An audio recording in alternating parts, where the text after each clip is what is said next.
Hi, friends. Welcome back to the Guest List Podcast, episode 155. Holy crap, we are moving in a year and a half. I am excited for this conversation. I'm here with Rylee Rabbit. She is the CEO of Rabbit Inc. Limited and the host of the Down the Rabbit Hole TV. She specializes in slick mouth, witty humor, and all things adult industry. She dives down the realms of modeling, YouTubing, podcasting, and so much more. So Rylee, thank you for sitting here. Thank you. Yeah, I haven't got an introduction like that before, so it was kind of like, oh, I guess I'm official. You're famous. Thanks. I kind of forget. Yeah, right? A lot. I forget a lot. Yeah. After Gigi showed me your information, I was like, oh, this chick she's got quite a legacy behind her. She's got a resume going on. Yeah, a little resume, big YouTube account, a lot of Instagram followers, but perfect fit for Las Vegas and kind of what Las Vegas is. Diving down into some of the things that people think about pretty often, but don't like to talk about out loud. Talk about it, exactly. I don't know why, but growing up out here in Vegas, I felt like I became very desensitized to sexuality because it's like a very normalized thing out here. Yeah, it's the Wild Wild West out here, man. Yeah, with the allure. Is that what brought you out here specifically? No, actually, I kind of hated Vegas, to be honest. I really never wanted to be here. Had a bad time first visit? I mean, I guess, I had a lot of bad times, I guess. It's just, I mean, back in the day when I was just a little young bunny, I used to come for fun, and it always turned out a bad trip. Like someone was always crying, or someone would lose their money, and it was just always a bad time. And I'm like, I never want to live here. And then I was dating somebody, and he was living here, and he's like, we'd been dating a year. He was like, come this way and let's see how things work out. But I didn't want to live with him, so we just got like our own places. And I got here like 3 months later, we broke up. That is literally such a common story. Yeah. There's so many people I meet in Vegas that come out here for a significant other, and then within like 6 months of being here, it's broken up. Because you're like, dude, I'm in Vegas. Like, what? I think mine was more just like you kind of realize how much you don't have in common when you're with each other, and you're like, when there's space, you have time to miss each other, right? And then when you're in each other's face, they're not used to each other being like right there, like, oh, hey, what are you doing today? Let's go. Like, you want to see them every day. And they go from seeing you every couple weeks to every day. And it's a lot. And I think it's just like boom in your face. So what kind of partner are you? Are you someone who likes to be with your significant other 24/7, or do you need space on your own to recharge? I don't need 24/7, but I do kind of have like, and I don't know why I always end up with guys that are completely unavailable like this, but I just want to know, like, when I go to bed at night, you're here. Like, that's like, I don't care what you do all day. You know, yeah, of course I want to see you every once in a while, but like, I just want to go to sleep with my man. I want to wake up with him. And like, if you got to go work and hustle, go, you know, but I don't like, it's just like the bedtime, like time to go to sleep and like spend time together. I want that. But I always end up with guys that are like in the adult night or something, and then they end up being like doing crazy shit. I don't see them for a couple days at a time. And I think that'll stress me out. Yeah. It makes you miss somebody. I'm somebody who generally needs like time to sleep on my own sometimes, go back and forth if I'm in a relationship or have a significant other. But I know some others. I don't mind if you want to go home a couple times a week, but like, I need you, boo. Yeah, because I think I'm just so busy. Like when I come home, like, can you just hug me and like, ugh. Like I know him a lot. Do you remember that? Like from Animaniacs, it was like the girl said, "I just want to love you and squeeze you." Oh my god, a throwback! That was me. Like I'm just like, love me, and I'm sure like people are like, "Oh my god." Get away. So you mentioned before that Rylee Rabbit is a new name that you had. This was before we started recording, and before that you lived a little bit at Bunny Ranch. Yeah. Can you tell us a little bit about that experience? Yeah, the Bunny Ranch, the Moonlight Bunny Ranch. I wasn't there very long. It was a little overrated for me. I had started like escorting in that world. I had started not at a brothel, so I was used to like the independence of like just doing what I want and the freedom of my schedule. And then when I got there, there's like 30 girls like in your face, and there's like, you know, there's schedules and stuff. I'm like, this is why I left corporate world, because I don't want you to tell me what the fuck to do. So it was a lot for me. But I mean, the girls there, everyone was super cool. Everyone's really chill. Like I said, it was just it was too much for me. It was a little overrated for me. And like people who go to the Bunny Ranch kind of have this idea of what's at the Bunny Ranch, and I wasn't it. You know what I mean? Like they're used to that very skinny Pamela Anderson kind of look. It's a very like Vegas nightclub kind of aesthetic. And they don't really advertise outside of that. Like they don't know that there was like a curvy, voluptuous woman there. They didn't know that there was like different ethnic groups and stuff. And like there's all this promotion, and everyone looked like the same big blonde bimbo. And I'm like, yeah, I'm still a blonde bimbo, but I got, I'm thick.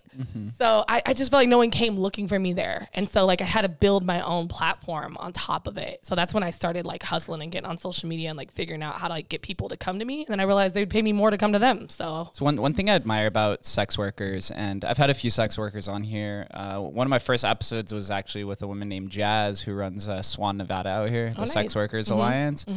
And a lot of the sex workers, they dive into either the bunny ranch or escorting services, cam girl, but then you use that leverage to build a brand of your own and build a different business. And there's a lot of entrepreneurs within the sex worker industry. Oh yeah. I mean, we're natural born hustlers. Like knowing if we're not hustling, you don't make money. So it's like, it's not like, oh, I have paid time off. If I don't get out there and get it, no one's going to give it to me. So yeah, I think it just builds a natural hustler.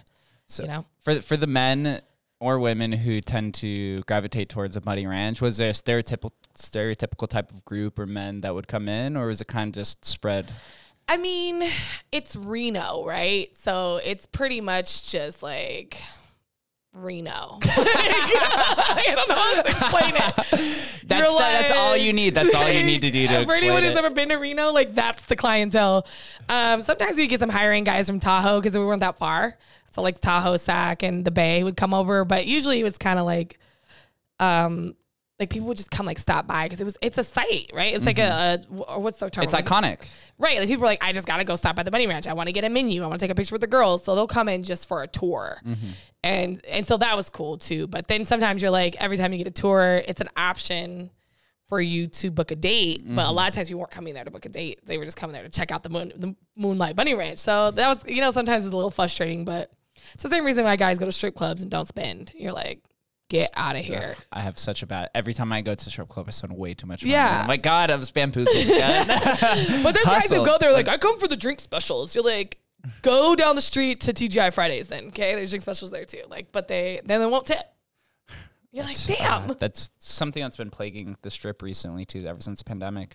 What is the living situation like there? Were all the girls accommodated their own room? Do you have to share rooms? Yeah, so you have to pay a room and board fee. I think it was like $25 a day. It wasn't terrible. And then we had to give up like 50% of whatever we made. But every girl had their own room, and some girls would come and go. Like I never actually like lived there. I would come for 2 weeks at a time.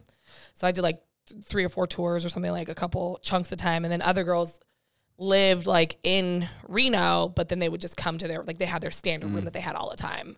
Most girls didn't like live there 24 hours a day all year long. They usually, and then the owner, Dennis Hoff, he had an apartment complex down the street that a lot of girls would rent apartments from. Probably and a little better. Yeah, and then it was just like they would have a car come take them back and forth, and they would just be there when they book appointments. Yeah, it's the allure of the situation also, because I always felt like those kind of things should have been legalized out here in Las Vegas. It would do so much better. You gotta go all the way to Pahrump. They'd have much more money injected in the system, more research. Like out here in Vegas too, it'd be so glamorized. Yeah, and I think too, people forget, like, people always want to put this taboo on sex, that it's like dirty and that's something you do when you're bad. But I mean, people don't realize how much like therapy it actually is to have a sexual connection with somebody. And there was actually, I cannot remember her name. There was this lady who was coming in. She was trying to get sex surrogacy approved in California. Sex what? Surrogacy. So it was like for military men who've like lost a limb, or somebody who was like autistic but very functioning but had like social anxieties, things like that.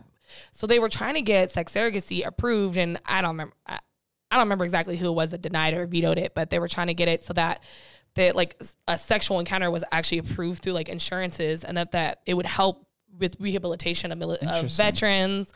Yeah, and then like people who are like autistic who can't connect with somebody, does that mean that they don't deserve to like have sex? You know what I mean? Like it's like our root function as a human is to reproduce and have sex. So it's like, just because somebody can't necessarily connect with somebody on a social level, like they still need that physical touch. So how do you interact when you're in that kind of situation where there's a man or a woman who maybe is socially ambiguous or doesn't have the kind of plight to get the job done? Like, I think how do you gravitate those situations? You gotta take everyone different. You know what I mean? Like there's times where they're just like, they don't even, it's really not about like even like having sex. It's really just about like, oh, I just want this hot girl to sit here and talk to me. Like that's enough of a confident booster for them. And I think that's why I've always been pro like wanting to normalize my industry, because there are so many girls who get into this and they're on the opposite end of the spectrum, right? They get in, they get out, they get their money, and they're like kind of nasty, which I'm sure you've dealt with, like being in Vegas, like just that, like just take them for all they got and get the fuck out, and like kind of robbing it's like they people. kind of have like a chip on their shoulder. Yeah, and it's like I feel like if it was more legalized and normalized and they didn't feel so insecure about doing it themselves, that they probably want to take that out on some clients. Do you know what I mean? Like if it was more like normalized and felt like this is actually a healthy service that I'm providing to somebody, especially someone in that need, and like they would be more empathetic to people. I feel like if it was more like acceptable by people. Yeah, I think if we could get some of these older politicians out, it seems more get them out, right? That's what I'm saying. It seems much more normalized for the younger generations, maybe from like 40 and under. People are very accepting of it. So once we get older, I think there's going to be a large potential to have it legalized, because that's also so much income for the state for taxes, but for everybody else. And then that money just gets siphoned back into the economic model. If my Christian like grandmother, it's 90, can be like, they need to legalize marijuana, gay marriage, and prostitution, and we could just fix this like deficit in like a year. Like if you guys just figure out a way, and it's safer, right? Like people feel like they can actually go to a police officer if somebody rapes them, or if they're pushed into something that they don't want, or they're robbed. Like recently there have been a couple girls who recently got killed by clients in New York. What? Yeah, there's been 3 in the last like 2 weeks. One girl, Mercedes, she was very well known on social media. She got killed by a client that was following, but if she felt comfortable, or I don't even know if it was a client, it may have been just somebody who was stalking her, but like people are afraid to go to law enforcement because they're going to get punished as well. And you know, it's like this don't ask, don't tell thing. And those girls should have been able to be like, hey, someone's knocking into my door, like send somebody over here, and feel comfortable about that. Yeah, I could see safety being like the highest importance when you're in that kind of situation. You never know how, there's a lot of crazy men out there, and women too. You don't know how they're going to interact. And how many girls walk up and down the strip and are like, now they have a police record because they were just trying to get a few bucks. You know what I mean? It's like they're getting kicked out of casinos, 86. Now they have like all these warrants and all these charges against them. And it's something that's like it really wasn't that big a deal. You know what I mean? Like, so someone wanted to pay you to have some sex. Like, why is that anyone's business? You know what I mean? Like, it's such an archaic rule. Yeah. And it's weird too, because nowadays they're saying that people are having less sex because we're so detached because of social media and the internet. The majority of people spend more hours online every day. I know my hours keep increasing. I get that on Sunday. It's like, you've been on the phone for 6 hours, and you're like, fuck. Well, especially after COVID. I mean, people had to like go introverted, right? Everyone's like looking at OnlyFans and all these like cam things, which is making it safer for women, but it is making us disconnected as humans. You know, there needs to be that avenue. Yeah. So with Down the Rabbit Hole TV, is there a specific purpose for the show? Is it more just to have fun and shed light on the industry, or do you have like a mission and driven values that you're trying to? It's kind of a little bit of all of it. I mean, I think I've even said that on another show that we did, was called Faded Truth. Yep, Angela's been on here. Yeah, she's dope. Awesome. She's dope. But I wanted people to like not care as much about what people thought about them, and I wanted there to be a platform where there was a lot of different people like giving their truth, and that somebody could identify with that. You know, like, oh shit, there's somebody out there that feels the same way that I feel, or like that's been down the same road, or maybe I felt like I wanted to get into that, but I didn't because I was so afraid that there wouldn't be this community that supported me. So it's really not just supposed to be for my industry. It started off with that because I had the platform for that. But I mean, like, for anybody, you know, I want people to just be like, do what you want to do without giving a fuck what anybody else thinks about you. You know what I mean? And like, there's people here that rock with that. Like, and I wanted people to have that support system. So that's why I started. And then like along the way, you're just like, hey, let's have some fun while we do it. You know? Yeah. And your show is a lot of fun from the episodes that I watched. Yeah, it's a lot of smiling, a lot of laughing. Yeah, I'm smiling now. I think I wake up smiling. Sometimes like, I'm so grumpy, guys. I need at least an hour, and I wake up, I need some coffee. I got to scroll through the internet and figure out what's happening. Yeah, I told you that before I can start smiling. Yeah, I was like, I'm usually awake by 8, but please don't talk to me till 9:30. Like, right. I need a minute. So how would you describe the type of guests that appear on your show? So far, it's been mainly adult industry workers. It's either been an escort, a streetwalker. I've had strippers. I've had cam girls, big IG models. But and like different types of porn stars. But I mean, I've had like some average Joes on too. You know what I mean? Like my friend D came on, and he's just like a Navy guy. He started his little show, and they just kind of talk about, you know, battle of sexes, like guys' views versus girl views, and people just being able to have a normal. It's like whoever wants to come on and like shoot the shit, let's talk about wherever it goes. Like, but it's mostly been sex driven, like sex industry driven. But I'm really down for whatever. Like I kind of want to see where it goes. It's like I feel like I'm living my show. You know, like I'm going down this rabbit hole and seeing where it takes me. I've even had some like basketball players. I had Big Baby Davis. He's a Boston Celtic. Oh, really? Yeah. He was actually, we were going to start a show together, but he ended up like relocating, so we couldn't do a show.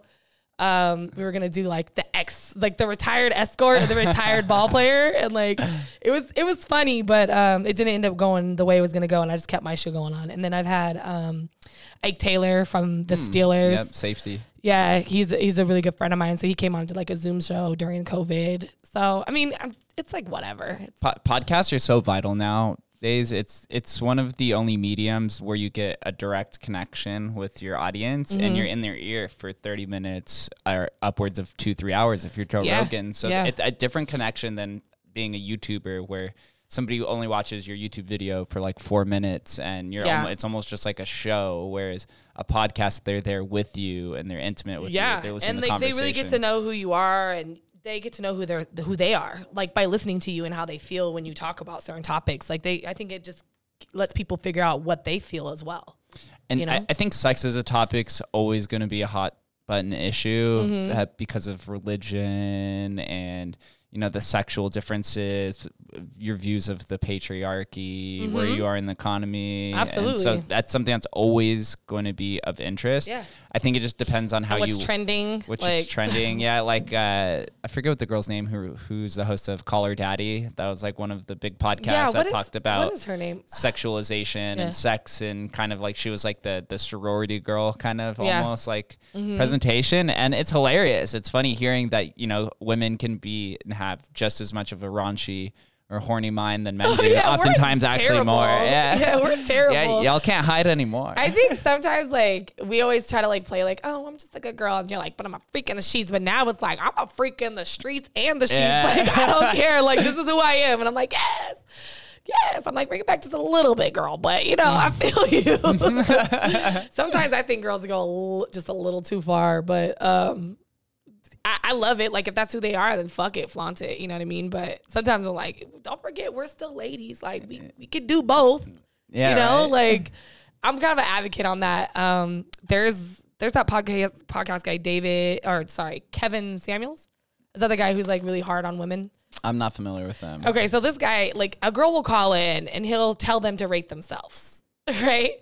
And they'll be like, I think I'm, like, a 9 or a 10. He's like, let's be honest, you're a 4. You know, and he'll just like, and tell them why. And he's very harsh, but sometimes I kind of agree with him. Like, sometimes I think we need that harsh reality check. Like, yes, I think that you're gorgeous and independent and you should like put yourself on a pedestal, but let's also not forget, like, we're looking for equality. We're not looking to trump men.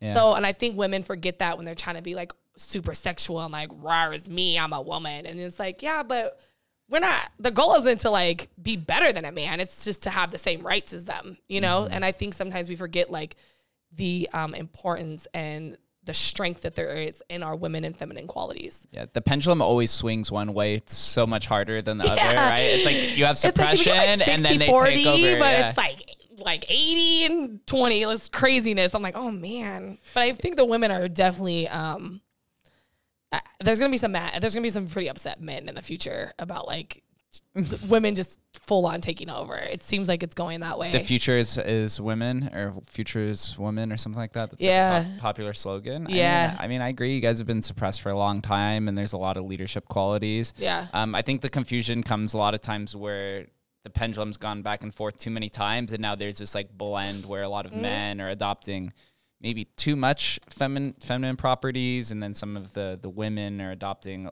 a lot of masculine properties, and it causes a lot of confusion. Yeah, and I think knowing yourself doesn't mean that you have to like be aggressive about it either. Do you know what I mean? Like no one, okay, we got it. Like being in somebody's face about who they are. Yeah, you know, like be you then. Like if you're really that confident in who you are, do you need to fucking shove it down someone's throat? Do you know what I mean? Like be you, and someone doesn't want to watch it, cool. But then some people get a little aggressive on both sides. On both sides, you're just like, chill. We know men have been aggressive for centuries. But we don't like that, right? As women, we don't like the aggression. So why are we turning it on them? So what are the preferred traits of a man that you look for? So like, I don't even know how to describe it exactly. I kind of always say like, I like the boss of the room. I like someone who can come in and like move a room with their presence. They don't, like I said, it doesn't have to be so aggressive. Everyone just kind of knows who you are because of the work that you've done or the reputation that you built and like on your honor kind of thing. I don't really like being with like an overly like loud human. I'm pretty loud. I don't need two of us in a room. You know what I mean? But I'm definitely cool with like having a strong silent type. You know what I mean? Like it's cool to like say what you need to say, but also understand like you do have a strong woman with you and like you got to let me shine. And like that kind of like that stability there. But a strong supportive role doesn't mean that you're weak on either side. So. Yeah, you could be quiet and be extremely confident. Yeah. It depends how you approach a room. Some people are just very observant before they make an action to be loud. And that's kind of how I've always been when I'm inserted into a new social situation of 10 or 20 people. I try to build individual relationships. Instead of being the loud guy in the room, because if you're the loud person in the room, then everyone else has something that they can talk shit about you or that's in common. But I've had to learn to tone that down. Because usually, like, I'm an Aries. So I'm like the Aries. I'm the only girl. I come from the hood. So I'm like, wow, I'm here. You know what I mean? And, like, I had to learn how to, like, okay, sometimes it's not the time and place. You know, like, fill the room out first. But, yeah, I don't know. I just kind of always like that. Just, like, say what you're going to do and do what you say and the opposite. You know what I mean? And, like, just someone who just stands on their word. I think that's just, like, my biggest, like, main quality in a man. It's not a look thing to me. It's kind of an essence that someone carries with them. Like, that's what I prefer in somebody. So you prefer internal qualities rather than their external qualities? Yeah, I mean, let's not lie. We all need to have somebody that we're physically attracted to. But it's not like a particular look or thing. You know what I mean? It's kind of like, like I could find an attractiveness in somebody's being that I wouldn't find in somebody else. Do you know what I mean? Yeah, it's along the lines as your physical appearance will attract me in, but what you store inside of you is what's going to keep me there. Yeah, I've been with some hotties and they were just like lost, bland, boring, and you're like, what are you really doing? Like, it's kind of the same way guys feel about a lot of hot girls, right? You're like, what are you really doing for me or in my life? Like, what is? And I'm not saying like you have to do something for somebody, but like if we're not both building and working towards something, what the hell are you here for? Well, so what do you think causes that when you meet somebody or you meet an individual who externally looks like they take care of themselves, but internally their self-esteem is at like an all-time low? What do you think causes that? I think a lot of their external qualities have been put there because they've been trying to cover up their insecurities the whole time. You know, like I think that they've been that way.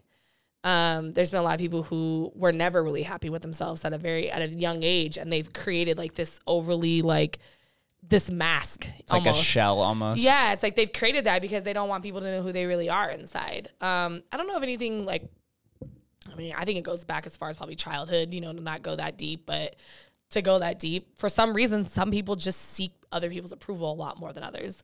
And I think that makes the difference of like entrepreneurs and workers. Do you know what I mean? And like an entrepreneur is like, hey, this is what I'm going to do. And I don't really care what you think about it. And we're going to just get it done. And if I fail, cool, because I'm going to try something else tomorrow. And I don't really care what you think about it. Whereas like workers are always trying to like impress somebody. And we need workers. Like, I appreciate you guys. But they're always trying to just like impress somebody because they're not really truly happy with themselves, you know? And a lot of them really don't want to put the work in. They cover it up with their face. That's what I admire about entrepreneurs is you go in with the mentality that, hey, maybe I will fail or whatever I'm doing might not work, but I'm ready to fix it, critique it, pivot. Shaking everything. Yeah, my table is very wobbly. It's my thickness. It's very old. Sorry. It's your presence. Just move things. But that's why I admire talking with entrepreneurs, and that's on the show. I specifically gravitate to entrepreneurs because we have a very similar mindset that most things we do probably won't work, but if we stay consistent and as long as we're understanding the skills that we build along these failed practices, then eventually we'll find success. It's just like enjoying the journey. Like, it stresses people out to like just enjoy the process, right? And like, this is me and my business partner, Victor. Shout out to Victor. He's like my whole production team. He's like my right-hand man. He's always saying like my 2 keys are like just like consistency and just making sure that you put, even if it's not always like the best of the best, just like showing up over and over again. And that was like game we got from Theo Von when we went to go sit at the Theo Von show in LA with my boy, Big Baby Davis. You went on it or you just hung out? I was there with Big Baby, and he was just like, man, there's days where I just wake up like I just want to cry today, and there's like a bad day, but he's like, I know that my fans are going to show up, so I have to show up. So like just having that accountability and that consistency is such a key to success. Like if you fail, who cares? Like you learn some stuff along the way. Enjoy it. You know what I mean? Like enjoy the ride. So that's just kind of where I'm at with it. I'm a big believer in the trial and error mindset that usually whatever I do the first time, I probably will do very bad at whatever it is, score is 0 or just like build the couch the wrong way the first time. But how are you supposed to figure out how to do the right way if you don't fail a few times? Exactly. Some people are so afraid of that first failure that they don't even take the leap. Yeah, they become masqueraded by this unknown journey that you're going down, this dark path. They want everything lit up so that they could see how long it takes to get down that journey. They see what's at the end of the yellow brick road, and they know the pace that they need to go to. But an entrepreneur, the path that you're building is completely dark, and it's only lit up subtly along the way. As you light it. And I think like even just sitting here now, like having the epiphany of like, knowing that it's lit up along the way, you've already set the limitation. Like when it's dark, you don't know where it's going to go, right? And if you're like, it's all lit up and when you're looking at down the yellow brick road, you're like, oh, Emerald City, that's the goal. Nah, the goal is beyond that. You know what I mean? Like Emerald City plus like all the others, say Ruby City, all of them, So like, and I think if you have it too lit up, it's too well put out, like you're setting the limit already. It's pre-internet, the majority of the population is stuck in this like linear mindset, especially with like renting out your time to make a wage, right? You work 8 hours, you get paid $200, and you just do that over and over and over. Some people are like, yeah, that's life to them. You know what I mean? But now in this new emerging economy, the internet economy, the creative economy, whatever you want, your returns become exponential. And it's and you don't have to contribute physical labor to any sort of job. If you just dedicate your mental capacity and your willpower to build something, then you will get paid astronomically. Joe Rogan, right? He does the same 3-hour show as he did 13 years ago, but now he's getting paid $100 million because he just stayed consistent with it, had some sort of delayed gratification. Showed up. Trial and error. Okay, I screwed this up a few times, but let me figure out how to critique it and like make it better next time. Like when I first started this podcast, I went back and watched the first 10 episodes Joe Rogan ever did all the way through. And I have to tell you, not the best interviewer. Not the best interviewer. No. I mean, is he now? Now he is. I think he's just Joe Rogan. Like he is who he is. Like, can I say he's the best interviewer? He has the best command of a conversation that I've ever come across. And I actually listen to a lot of podcasts, mostly one-on-one conversations, long form ones that I enjoy. I like getting like really in depth. Yeah, the group ones sometimes get a little crazy for me. Yeah. And also too, if you have 2 or 3 co-hosts, if you don't like one co-host as a listener, then you're just not going to listen to the show. I can see that. It's easier to relate to a single host because you understand all their vulnerabilities. They're generally more open and they have creative control where I could take the conversation wherever I need to. Or if I had a co-host, I kind of have to abide by whatever they're doing as well. And then so you don't look like limitations. idiots. Yeah, for sure. So that's why I admire people who are solo hosts. But Joe, he has such not only a physical presence because he's a large figure, and he also leans like super hard over the table, staring at you. Yeah, as Rylee's doing the same thing. She's Miss Rogan right now. Control. Rylee Rogan, don't play. Right, but he understands how to pause during a conversation, not to use filler words, when to grasp onto whatever the guest is saying. He's been doing it for 13 years, so yeah. and previous history as a comedian, as an actor. Yeah. And that all is composed together to become what the Joe Rogan Experience is. Yeah. I think whatever he did was awesome, and it definitely opened the door to a lot new things, and actually like owning your own show. Cause like for a long time it was just radio, right? Mm-hmm. And like it was so scripted. It was so like whatever somebody was paying as far as sponsors and like whatever Clearwater was, whatever it's Clearwater. Clearwater, yeah. Ran most of the radios at the time. I was like, if Clearwater doesn't like it, it's off the show. You know what I mean? And it's like, I think that's why I fucked with Howard Stern so hard, because he pushed the envelope. He's the OG. He's the OG. I know when people ask me like, "What's your show?" I'm like, it's like Howard Stern with a vagina. I don't know how else. Like, it's very raunchy. I remember watching Howard Stern when I was like 10 years old after dark, and he had like topless women on a show, and I was like, what is happening? What is this? This is awesome. Okay, so my favorite episode, and I want to remake it, and hopefully I don't get any like weird things. He had the micro penis guys.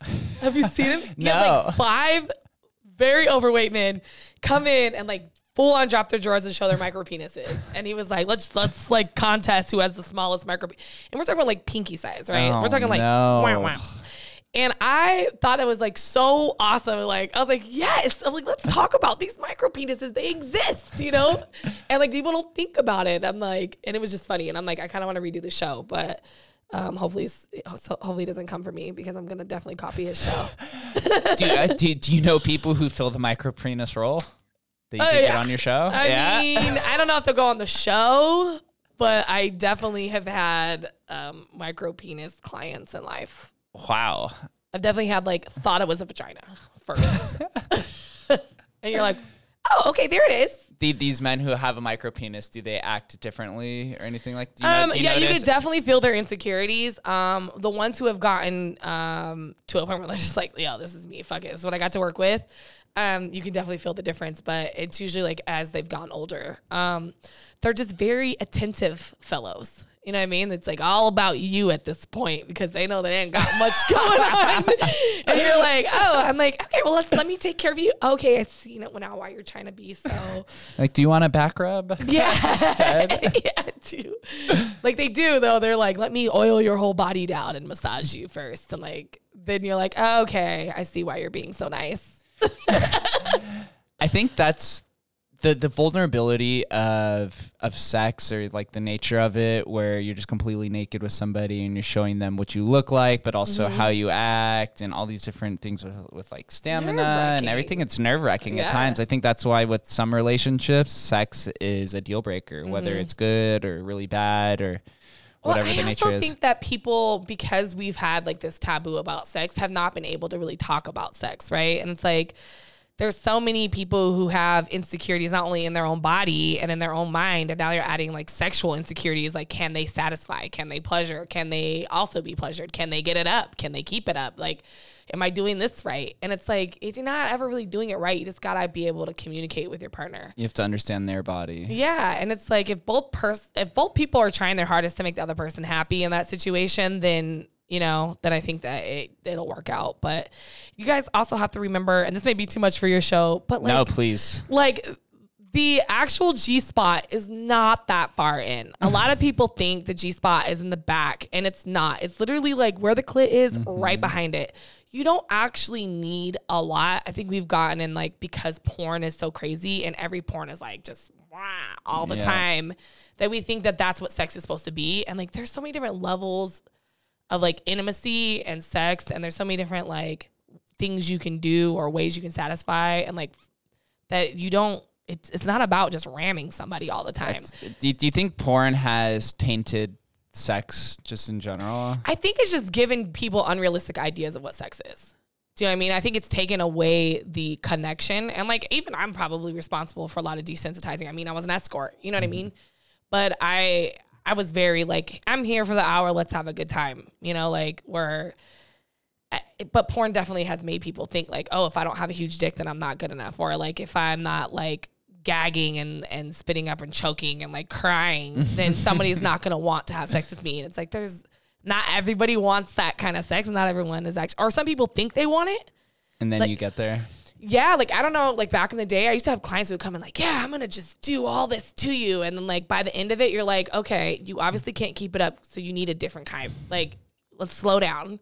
you actually do want intimacy. You're not just here for the ram time, you know? And like, and then it's like, okay, then they get into it and then they end up like being able to finish. But so from your perspective as someone who's an escort and lived at Bunny Ranch and stuff like that, did you ever have off days even though you had to perform? If so, like, how do you go about that kind of thing? When I was off, I just wouldn't work. Yeah. But I mean, like, did you ever have a hard time feeling intimate with everybody or kind of like playing that role? Yeah, the intimacy. I mean, it's definitely, there's parts where you're acting.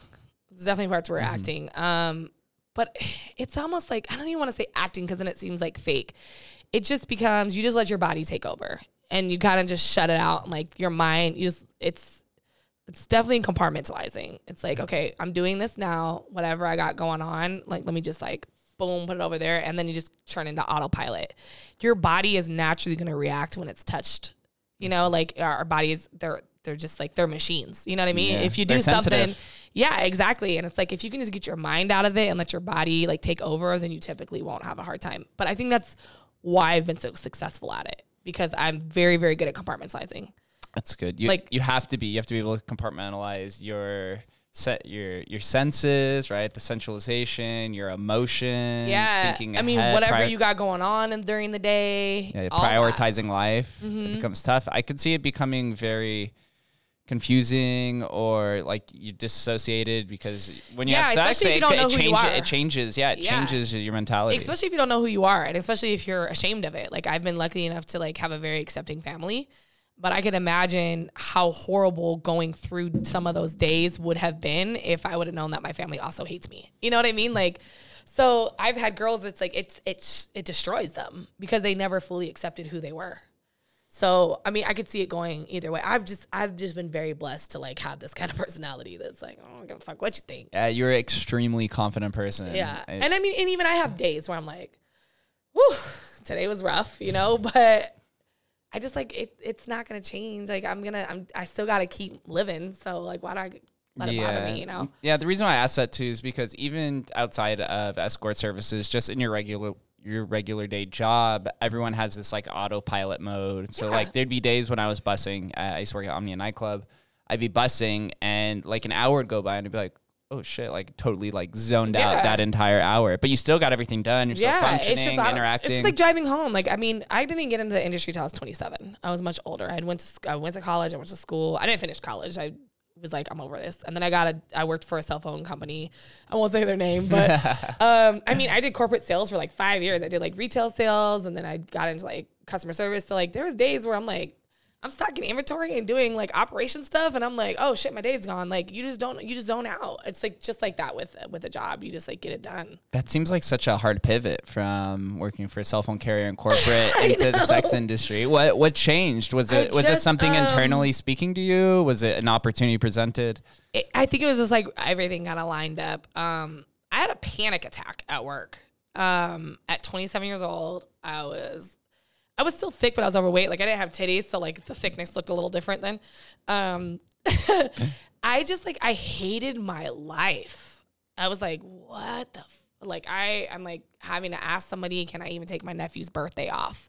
Like I hated somebody telling me what I needed to do and where I could be, which didn't make any sense because as soon as I got in the industry, I ended up with like the first pimp I was ever with. But I was like, to this point, like my whole goal in life is freedom. And my freedom is like freedom of schedule and freedom of financial, like anything. Right. So I just that's my idea of freedom. Like that's my goal. That's where I need to get. So I want to be able to like, when I want to go somewhere, I want to go. If I need the money to go, it's there. You know what I mean? Like that's what drives me. And I want like anyone in my family, my circle to have that same freedom.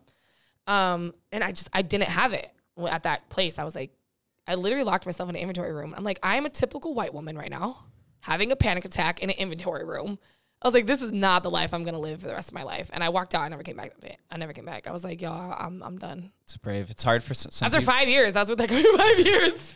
There's many people in society, and I have a lot of friends too, who just refuse to leave their job even though they hate it because they're fearful that they might not find another opportunity. I mean, yeah. I mean, I was making like $80,000, $90,000 a year at 27. Yeah, it's a livable wage. Pretty good money at that age. And I was doing mediocre sales. You know, I was like third, fourth. I wasn't like the top guy. I wasn't putting too much energy into it.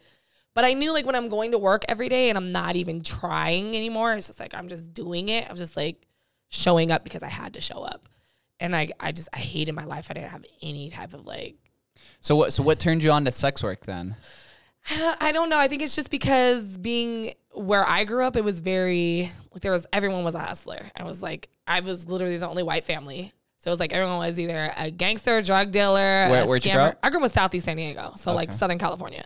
So, or they were hoes or strippers or whatever, you know, it was always a hustle. So, and I had some girlfriends that were kind of in that industry. And it always intrigued me. I was always a very sexually open-minded person anyways. And it always intrigued me. I'm like, hey, and I did massage therapy for a while before the corporate stuff. So I was going down the holistic side. I'm like, hey, I need to make some extra money. Enough people offered me like, hey, you know, can I get the happy ending? And for a while I was like, no, I'm a therapist. How dare you? And then the bills added up and you're like, okay, well, how much? You know, like, what are we talking about here? And then before I knew it, I was like, oh, I could really. And then I just figured out how to make it work for me, and it just kept like going and going. And then I applied at the Bunny Ranch and got accepted like 6 months into the industry. So wow, I just sent in a picture and I was like, I want to work for you, and they were like, okay, cool, boom, easy, that easy, huh? Yeah, it was weird. I didn't expect to be. So when you apply to some place like the Bunny Ranch, is there any sort of obviously it's probably not a resume, but is there like a modeling session or anything? They want you to send in a few pictures and like to see if they like your look, and if they like your look, then they'll have you come in type of thing. There's no like test to see like, or to like for them to watch you have sex or anything like that? No, I mean, they're kind of corporate pimps a little bit over there, so they don't really care. They just if you can sell some pussy and have sex, they're doing it. Yeah, they're pretty much like, if you have the confidence to come in here, then we know your ass that you're could good. perform. Exactly. So, and then I just stayed there. I didn't stay there very long, and then I just started dancing, and then I was like, oh, this is fun, but I hate this. I don't want, like, I really didn't like at a strip club. I was a strip club person. I don't like walking around and begging people for money, and not that girls are begging. I'm sorry if I offend anybody, but that's how I felt. Strippers are mad hustlers. Yeah. To me, I feel like, and this is just me speculating, a lot of strippers have removed all emotion into their performances, whereas at some place like a brothel, there has to be an emotional component attached to it. And that might be why I didn't like it, because I have a personality, and I like to talk to humans, and I like to be part of like the human race. And like a lot of people get so desensitized, especially in strip clubs. Like they're battling each other too. Mm-hmm. It's like stripper on stripper, like stripper against clients, stripper against managers. Like it's like a war zone in some of those places. And I didn't want to be in another setting like that. So I was like, nah, it's cool. I would usually like try to find a client to go home with. Let's get the fuck out of here. So, and then I just realized like, my name was growing, and I realized I was like creating this brand that I didn't realize I was creating, because at the same time I was using like my social media platform and some of the review, like there's review sites, like there's places that they don't even call them like Tricks or Johns or clients, like they're called hobbyists. So that's like a whole world that a lot of people don't know about. I got really popular as a provider in the hobbyist world, which is basically like I was very highly reviewed. So I was like traveling to all these different cities, and like my brand was building and I didn't even know it. And I'm like, whoa, I have like this following of like very loyal fans who'd been around for years. And I'm like, how do I now do what I want to do with that platform? And so like, that's when I twisted it around. So these hobbyists, they're just fans of you as a person. The hobbyists are basic. I mean, it's a nice way of saying like Trick or John. But they're very involved. Like, they write reviews. They will only, and if to even get in that world, you have to be like highly reviewed. So some girls who are trying to get into those and make more money, like they'll actually contact certain hobbyists and be like, hey, I'll give you a discount to come see me if you write me a fire review. Because if you don't have a good review, then no one will book you. So, and there's like, it's really popular in like Texas and in the South. It was good and bad. The goods of it were that it made it a lot safer, because like you can see like, okay, this girl is reviewed. We see that she's not gonna rob you. She is who she is. And with them, like, oh, he's been reviewing girls, so obviously he has a track record and references. It made it very safe, but it gave too much power to the client, and it took it away from the females. And I like, that's why I didn't like it. That's why I got out of that world. Because it's almost as if you're like begging for these reviews or the validation. Yeah, the validation. And like, if someone decided that they didn't like something that you would or wouldn't do, then they could make a bad review on you. Hold it over your head. Yeah, even if that's not the way it went, right? Like they could be like, well, I got there and she didn't even look like that. And like, and like all because you didn't want to kiss him. And he'll go write a nasty review on you, and no one will book you in that city. Yeah, no one that's like the Yelpers, man. Yeah, it's basically the Yelp of hoeing. Like it was nasty, and you're like, get a bad Yelp review. They, like girls would be like, I'll let you come see me for free if you take down that review. Like that's fucking shady to me. It you know. Is. So have any of these hobbyists or fans followed you past the world of sex work and into this podcasting and social media influence? Yeah. I have a ton of fans that I used to see on like websites and stuff. They're like, yeah, I've been following you since before the Bunny Ranch. I'm like, oh, that's awesome. Like I have people message me all the time. I've had people that I've actually used to see like regularly, but then I either retired or my rate got out of their range. I mean, I started off at like doing $100 quickies. You know what I mean? Like now, like when I retired, it was like $1,500 an hour. So like, $1,500 an hour. Yeah. Wow. Yeah. So they were like, you're a little on my price range, but I still rock with you. So they'll support, they'll go on my OnlyFans or they'll go on like my website and donate and tip. Or like sometimes I've had clients where I'm just like, hey, let's go meet for Starbucks. I know they used to see me forever. Like I like that. You know, I'm a little bit of a softie. Oh, yeah. I'm probably too soft for my industry. I'm not gonna lie. These girls are cutthroat. Hey, but you're vibrant and you're very joyful and pleasant to be around. So that's completely different. Yeah, that's true. Some of those girls are nasty. Yeah, as you said, even in the beginning, you're very good at compartmentalizing different aspects of your life. Yeah, many people do not have that ability, and so then everything becomes so convoluted. I didn't realize what a skill it was until. I was like, I just do it. You know what I mean? And like, I didn't realize it. And I think someone was like, write out a resume or something. And I'm like, what do I say? I don't know. And they're like, I mean, you're great at communicating. I love that you could poke fun at it too. It's not all serious at the end of the day. Yeah, that society needs more of that. They do. And that's like one of the reasons why I started the show. I wanted people to like, just be more lighthearted. Be human again. It's okay. You can do both. So do you do any cross-branding between your show and your OnlyFans, or are they two completely distinct things? Yeah, no, sometimes I will. I mean, more than anything, I'll just kind of post on there like, hey, new episode coming out type stuff. So a lot of my fans on OnlyFans definitely still follow me on both. What is your OnlyFans gravitate around? Is it just nude pictures? Or it's all solo, some girl stuff, but nothing like hardcore. I don't have anything against any porn stars. All my friends are porn stars, strippers, and hookers. So, it just was too far for me. I felt like if I would have went down the porn, lane, I couldn't come back from it. And it's one thing to know that you used to do something and like talk about it versus like you can literally click on something and see it all exposed. So if I was ever going to teeter the line of any kind of mainstream, I had to like kind of close that door and not go too far. Smart. Same thing as like Cardi and Megan did. We all know, and Amber, we all know they used to be strippers. We all know they used to do some shit, but you can't like click on something and seeing Cardi B getting banged out. You know what I mean? You only hear it from like word of mouth. Yeah. For most people. And usually it's from her mouth. Yes, exactly. And so like, and I kind of just took that like, okay, well, if that's the industry standard now for people coming from my lane, then I kind of needed to like, all right, and plus I got 4 brothers. Oh, wow. Like they don't need to click on something and see my ball. like if you have to go into an account and subscribe to see me doing something like that, then cool. But I don't want them to like be able to click on Pornhub and see me getting gangbanged by 10 black guys. Like, not that it wouldn't be fun, but it's just like, they don't need to see that. You know what I mean? Like, I love it. What's your opinion of OnlyFans, how they were about to ban the pornography aspect of it? Oh, so they took that back. They did, yeah. They apparently the banks and the payment processors were holding it over their heads. And I mean, some people are like, I think they're lying. No, I think they're absolutely right, because I tried to start a business account with like Wells Fargo and Chase, and they both shut me down. Like, they had let me have a business account for like 3 months, and then when they found out that it was like, even the podcast was very sex oriented, they canceled my whole account.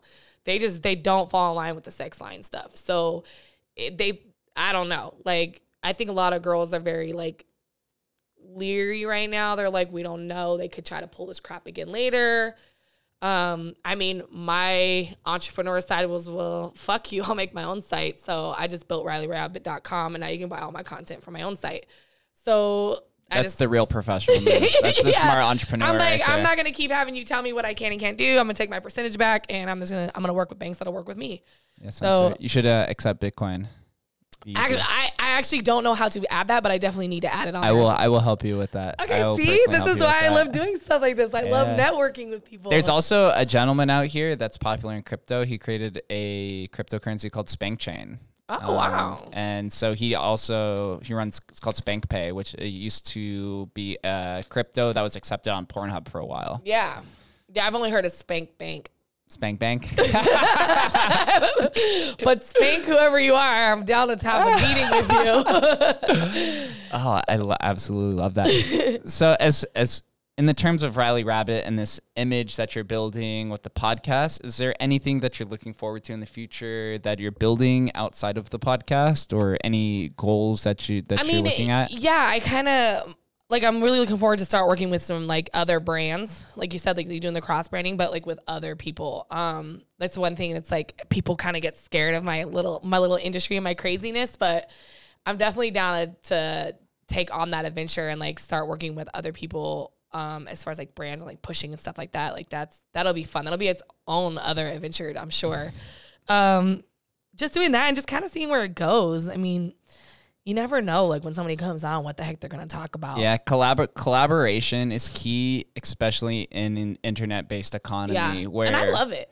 Yeah, when you have two people who command attention and you put them on the same screen, then you're not only getting each of their audiences, you're also getting the algorithmic audience that's around them as well. And you never know who's going to change your life. Same thing as you. I started my podcast last April. I've done 150 episodes, and now on average, I'd say 90% of the people that I'm actively communicating with are people that I've met through the podcast, right, and friends of their friends. So it's like, awesome. It's literally like a new your chapter. Own network. Yeah, I love it. I mean, that, and I know there's a few events that we want to throw. So I want to start throwing like rabbit hole events, you know what I mean? And start getting like some of these people that I know. I have a lot of like celebrity friends and stuff like that I'm really big on not coming up to someone's come down. So I'm never going to drop a name to anything. And I'm never going to be like, but so there's a lot of my friends who are like, I want to support, but I really can't come on your show because like the stuff you talk about would be like devastating my career. I'm like, cool, let's start doing some events where you can be like a judge, you know what I mean? Or like something like that. And they're down to come do stuff like that. So I'm like excited to start the creative side of the channel. Like I love like the core podcast, but I like the other segments as well.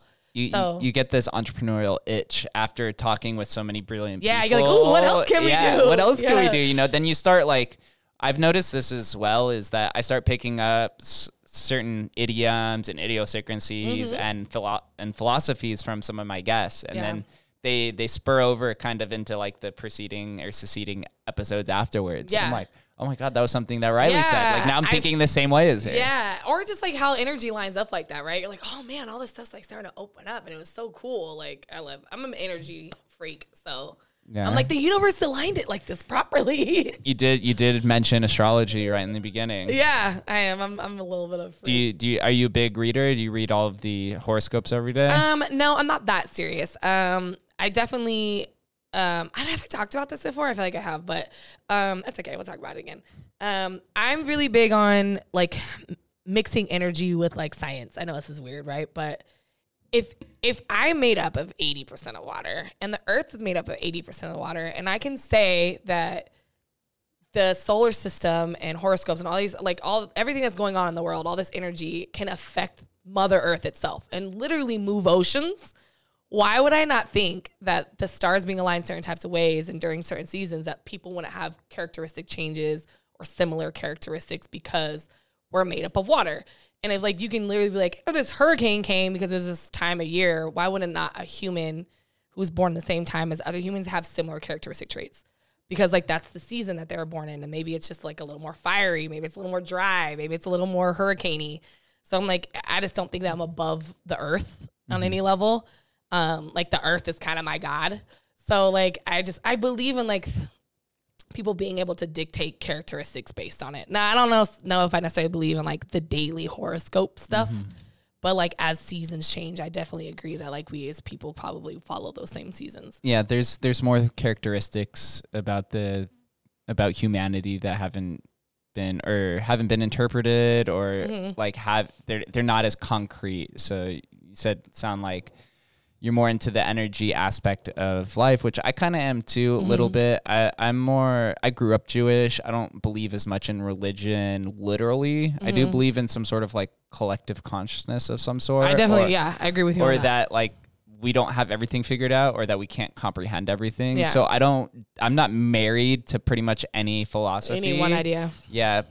I do resist some things like astrology. I'm not as big in, but I'm not completely against it, because at the end of the day, you never know. And if it works for somebody else and it makes them a better person, then hey, believe whatever you need to. And that's my biggest thing, man. If it takes for you to go to church every Sunday, or it takes you to go to temple or mosque, whatever it is, to make you just feel better inside and be a happier person with yourself, then go for it. Like if that's what gets your rocks off, then man, who am I to tell you not to do it? That's what makes you happy. Yeah, like, it's just once you start pushing it on to other people, you're like, all right, bro. I mean, I was raised in a church too. I was raised in a Methodist church. I was like a youth minister for a while. Like I was in choir. I did all that stuff. And I've adopted some of the morals of like being a good human being, but also like knowing I was very much into science in school. And then also just like my journey with meeting people and energy and connecting and like getting their ideas. I've kind of created my own idea of what spirituality is for me. You know what I mean? Yeah. And throughout your entire journey and throughout this entire it's not going to change another 5 times. It is. But it's the thing that I enjoyed about you is that you're open to hearing other perspectives, and you're not married to any idea, but you are married to the confidence within you that whatever you pursue, you will. That was a nice compliment. Thanks. You will figure out. I have one final question for you before we get out of here. It's the same question I ask everybody. What does Las Vegas mean to you? Las Vegas is a wormhole for me. It is like, it's such a mixed emotions, because I didn't want to be here so bad, but I'm here, and it's like making me blossom into this other person. So I don't even know. I mean, it's a wild, wild west. It definitely is like whatever the fuck. I do believe it does give a lot of opportunity though. It definitely presents. The network out here is crazy. And if you can steer away from the crap and stay focused on the networks, like there is a reason why this city is so successful. There's a lot of money here, and there's a lot of people who don't mind spending money to build into a new business. So for an entrepreneur and for somebody who's like, doesn't mind like, getting hit a few times along the way, it can be a wonderful experience. It is. It is literally the land. You got to get off the strip. Yeah. You know what I mean? And think about people who run the strip. Yep. I've said this a few times on the podcast that Vegas does a good job at creating capital on the strip, right? Tourists come in with probably millions or billions of dollars. But the hard part is the locals sometimes have trouble bringing that off the strip, because they go back out on the strip on their days off and they spend all their money, and it stays literally on the strip. Yeah, that's true. Come on, guys. Yeah, but that's why I like like the art district is really starting to kind of like boom. That's why I moved down here. I love this area. I wanted to get a studio over here. I'm not too far. I just got one off of Flamingo. But I love, like, the art district is booming for me right now. I love this whole vibe. Like, one of my favorite little places is called Cork and Thorn. It's around the I love that place. It's like neo soul vibes, blues. Like, it's real people. I love it. Yep. Down here is the absence of gambling. So I think it's bringing the right crowd that we all need. Yeah. It's making people human again. Where do I send all of the listeners and those who are watching on YouTube to follow you? So you can follow me on Instagram. It's my main page for my podcast is downtherabbithole.tv. YouTube is very similar. youtube.com/downtherabbithole. No dot, just TV. Down the Rabbit Hole TV. And then my other pages get deleted every 5 days. But the one that I have the most recently is Rylee, Rylee Rabbit.tv, and that's my newest Instagram. And then soon, within like the next 2 weeks, RyleeRabbit.com will also be available. Boom. Also, make sure you guys subscribe to her YouTube as well. Yeah, thank you guys. I had a great time. You have a lot of enjoyable content on there outside just the podcast as well. Thank you have some other random videos. I got the tales and the adventures, like all this crazy stuff going on. Yeah, that's fun. But so if you want to do an adventure with me, let me know. So I'm down. I love collaborating. I've gone across the city doing like food challenges with competitive eaters or whatever. I'm all for it. Sign me up. I'm down to experiment and see what we can do. Awesome. I'm gonna hold you to it. Thank you guys for listening, and we'll catch you next time.